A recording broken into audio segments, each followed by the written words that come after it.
Bienvenue chers lutteurs, chères lutteuses. Ce mois-ci dans la Lutopique, je vous propose de voir ensemble comment le langage est à la base de toutes les luttes politiques. Dans ce 3e épisode, nous allons parler de l'utilisation du langage comme outil de propagande politique. La Lutopique.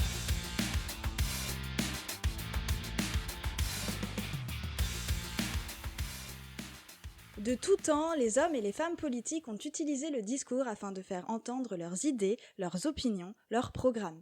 Il vous suffit de regarder les apparitions télévisées d'une seule personnalité politique sur toute sa carrière pour vous rendre compte que son discours évolue selon le contexte socio-économique du moment.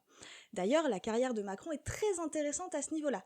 Depuis 8 ans maintenant, il utilise et se réapproprie des mots du paysage politique afin d'asseoir son autorité sur la France. On parle quand même d'un type qui nous sort en 2018 qu'il suffit de traverser la rue pour trouver du travail.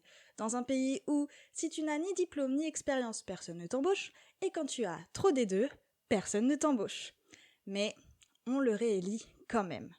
Bref, des exemples comme ça, il y en a 1000. Je vous invite vraiment à regarder ses interventions télévisées et ses discours dans l'ordre chronologique. C'est hyper intéressant de voir son discours politique changer pour qu'il colle à sa propre réalité du monde. Soyons plus récents et plus concrets. Depuis un moment maintenant, on entend le mot woke ou wokisme partout. En France, ce mot est utilisé pour porter atteinte aux personnes de gauche et tenter de les décrédibiliser.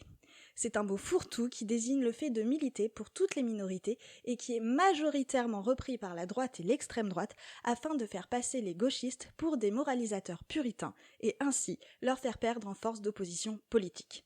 Mais à la base, ce mot est né dans les années 30 aux États-Unis d'Amérique. Il exprimait l'idée que les Afro-Américains doivent faire attention puisqu'ils vivaient et vivent encore dans un pays connu pour son racisme systémique.